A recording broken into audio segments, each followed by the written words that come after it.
दोस्तों, बिहार में बिहार सक्षमता परीक्षा के लिए ऑनलाइन आवेदन की जो प्रक्रिया है शुरू कर दी गई है। पहले आपको नया रजिस्ट्रेशन करना होगा। न्यू कैंडिडेट एक ऑप्शन मिलेगा रजिस्टर का, जिस पर आपको क्लिक करना है, जिसमें सबसे पहले आपको बताया गया है कि आपको अपना नाम डालना है।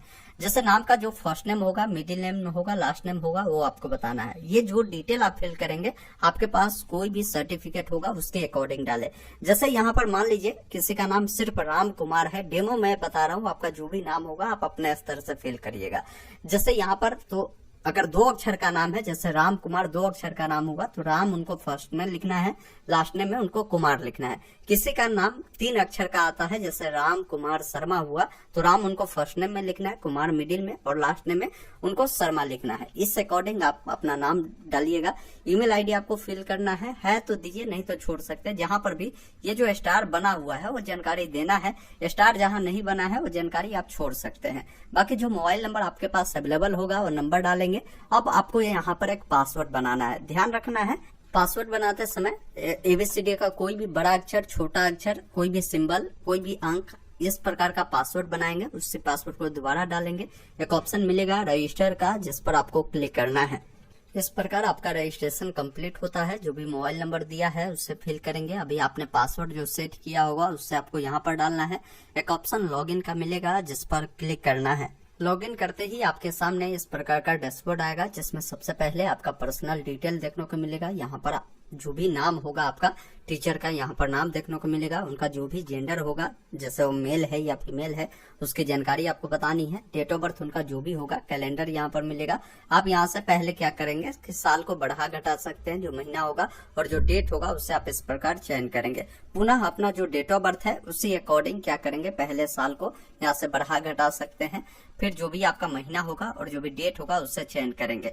नीचे आना है, उनका कैटेगरी कौन सा है, किस कैटेगरी से बिलोंग करता है, जैसे EBC, FBC या EWS, जनरल, SC, ST, जो भी कैटेगरी उनका होगा आप उससे चयन करेंगे। और पुनः वो जानकारी को आपको बताना है और उनका जो भी कैटेगरी सर्टिफिकेट है उससे PDF फॉर्मेट में 1 MB में आपको अपलोड करना है। अब किसी को PDF नहीं बनाने आता है, आप मोबाइल से अगर फोटो खींचते हैं और PDF बनाना चाहते हैं तो इसके लिए मोबाइल में ही गूगल ओपन कर लीजिएगा। लिखिएगा कन्वर्ट JPG टू PDF। जैसे ही आप इतना गूगल में लिखते हैं, आपके सामने कन्वर्ट JPG टू PDF का एक वेबसाइट खुलेगा, जिसको ओपन करना है।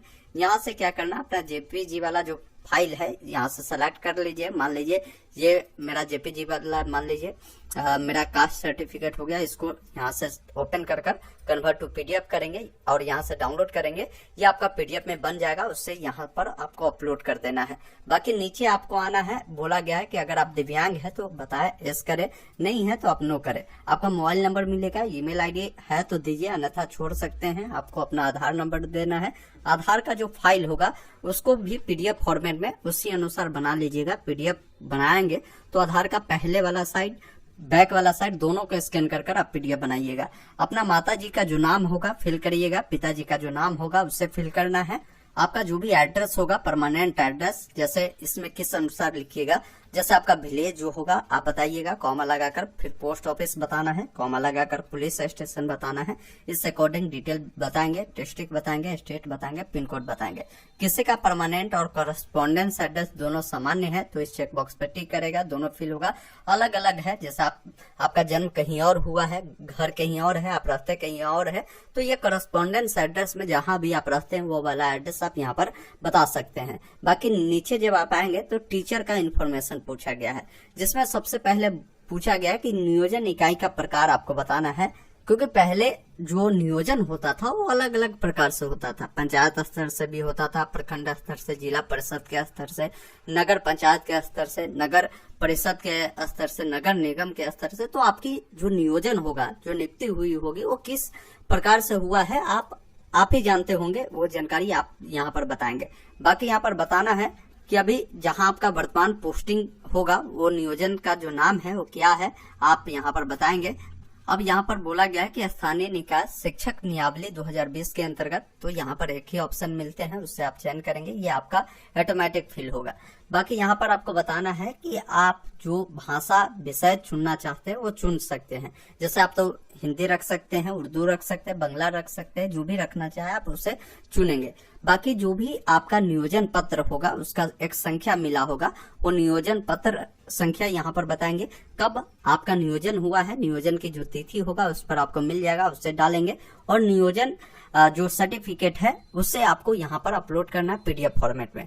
बाकी नीचे आएंगे, स्कूल की डिटेल आपको बताना है, वर्तमान जो विद्यालय होगा उसका UDICE कोड जो भी होगा आपको यहाँ पर बतानी है। साथ ही साथ यहाँ पर बताना है कि वर्तमान में आपकी जो पोस्टिंग होगी जो भी विद्यालय में, उसका नाम आप बताएंगे, उसका ब्लॉक आपको बताना है। साथ ही साथ जिस जिला में आपकी पोस्टिंग है उसकी जानकारी आपको यहाँ पर देनी है। फिर आप नीचे आएंगे, अब यहाँ पर 3 प्रेफरेंस देने हैं। जैसे तैनाती के लिए जो भी आपको 3 जिला मिलेगा वो कौन सा रखना चाहेंगे आप अपने अकॉर्डिंग यहाँ पर 3 जिला को चयन कर लीजिएगा जो भी आप रखना चाहेंगे। बाकी नीचे जब आप आएंगे आपको अपना शैक्षणिक योग्यता का विवरण देना है, जिसमें सबसे पहले मैट्रिक का बोला गया है। तो मैट्रिक आपने जिस भी बोर्ड से किया होगा आप बोर्ड का नाम लिखेंगे। अगर बिहार बोर्ड वाले होंगे तो BSCB पटना लिख सकते हैं, या आप उसको बिहार स्कूल एग्जामिनेशन पटना इस प्रकार भी आप लिख सकते हैं। नेम ऑफ स्कूल बतानी है, मतलब मैट्रिक आपने जिस स्कूल से भी पढ़ा होगा स्कूल का जो नाम होगा इस बॉक्स में लिखिएगा। किस साल आपने मैट्रिक को उत्तीर्ण किया था वो आप जानकारी देंगे। आपका कुल कितने का एग्जाम हुआ था उस समय वो आप बताएंगे, और उसमें कितना नंबर मिला है ये मार्क्स ऑब्टेन्ड वाले में आपको बताना है। फिर यहाँ पर देखेंगे आपका डिवीजन कौन सा है वो बताएंगे, क्या आपकी परसेंटेज है उसकी जानकारी आपको देनी है। फिर यहाँ पर आपको डॉक्यूमेंट अपलोड करना है। तो मैट्रिक का जो भी आपके पास मार्कशीट होगा, मार्कशीट को PDF में बनाकर यहाँ पर आपको क्या करना है, अपलोड कर देना है। सेम इसी अकॉर्डिंग इंटरमीडिएट की भी आपको जानकारी भर देनी है। फिर ग्रेजुएशन के बारे में आपको बतानी है। तो ग्रेजुएशन में देखिए यहाँ पर बोर्ड नहीं होगा, यूनिवर्सिटी होगा। तो ग्रेजुएशन में आपने जिस भी यूनिवर्सिटी से किया होगा, जैसे मान लीजिए हमने ललित नारायण मिथिला यूनिवर्सिटी से किया तो LNMU दरभंगा लिखेंगे। आप जो भी यूनिवर्सिटी से किया है उसका नाम लिखिएगा। उसके बाद जो भी आपका कॉलेज रहा होगा उसका नाम लिखेंगे, कब पास किया है, कुल कितने का एग्जाम हुआ था, उसमें आपने कितना पाया है ऑप्टेन में बताएंगे, आपकी डिवीजन कौन सी है। बाकी जो मार्कशीट होगा उससे आपको अपलोड करना है। कोई अगर PG किया है तो PG का भी जानकारी इसी अकॉर्डिंग वो ऐड करेगा। अब यहाँ पर देखेंगे आपको बोला गया है कि प्रशिक्षण योग्यता का विवरण भरनी है, जिसमें बोला गया है कि आपने DLED किया होगा या उसके इक्विवेलेंट में कोई भी कोर्स किया होगा तो उसके बारे में बताएंगे कि वो आपने किस बोर्ड या किस यूनिवर्सिटी से किया है, क्या आपका स्कूल का नाम, कॉलेज का नाम या इंस्टीट्यूट का नाम है जो DLED आपने जहां से किया है, कब आपने उसे DLED को उत्तीर्ण किया है वो बताएंगे, कितने नंबर का एग्जाम हुआ था, ऑप्टेन में बताएंगे कि कितने आपको नंबर उसमें प्राप्त हुए हैं, कौन सा डिवीजन आपका है, क्या परसेंटेज है और उसका क्या आपका मार्कशीट है उसको अपलोड करना है। इसी अनुसार कोई कैंडिडेट अगर B.Ed किया है या उसके इक्विवेलेंट कोई शैक्षणिक योग्यता में कोई डिग्री लिया होगा तो उसकी जानकारी आपको भर देनी है। बाकी अगर मान लीजिए आपको उसके अलावा भी कोई अदर डिग्री है तो उसकी जानकारी यहाँ पर अदर देन अबाउट वाले में आप भर सकते हैं, इसमें भी आप बता सकते हैं। फिर आपको नीचे आना है। अब शिक्षक का जो पात्रता परीक्षा होता है उसका विवरण भरना है। जैसे हो सकता है आप जो है सीटेट क्वालिफाई होंगे तो सीटेट हो सकता है, या तो आप पेपर 1 या पेपर 2 क्वालिफाई होंगे तो आप यहाँ पर बताएंगे। जैसे कोई अगर पेपर 1 क्वालिफाई है तो यहाँ पर लिखेगा कि हम पेपर 1 हैं, या पेपर 1, 2 दोनों है तो आप पेपर 1, 2 दोनों को आप बता सकते हैं, लेकिन यहाँ पर कोई एक होंगे तो आपको बता देना है कि हम एक है। उसके बाद जो आपने सीटेट किया है, किस साल उत्तीर्ण किया है, क्या रोल नंबर है, सीटेट का क्या सर्टिफिकेट नंबर है वो आप यहाँ पर बताएंगे। फिर आपको इधर जब आप आएंगे तो देखेंगे बोला गया है कि इसमें आप जो है क्वालिफाई है या नॉट क्वालिफाइड है। यहाँ पर 2 ऑप्शन है, तो क्वालिफाइड होंगे तो आप यहाँ पर एस कर दीजिएगा, और जो भी आपका सर्टिफिकेट होगा आपका ये सीटेट वाला उससे आपको अपलोड कर देना है। इसी अकॉर्डिंग कोई अगर एस्टेट किया होगा तो आप एस्टेट की जानकारी बताएंगे, एस्टेट पेपर 1 या पेपर 2 होंगे। बीटेट अगर आपने किया तो उसकी जानकारी देंगे। उसके अलावा भी अगर कोई आपके पास जानकारी है, जैसे एफिशिएंसी टेस्ट के बारे में पूछा गया तो ये आप दे सकते हैं। इसके अलावा कुछ है तो उसकी भी जानकारी आप यहाँ पर ऐड कर सकते हैं। नीचे जब आप आएंगे तो यहाँ पर फोटोग्राफ सिग्नेचर अपलोड करने के बारे में बोला गया है, तो इसका गाइडलाइन देख लीजिए।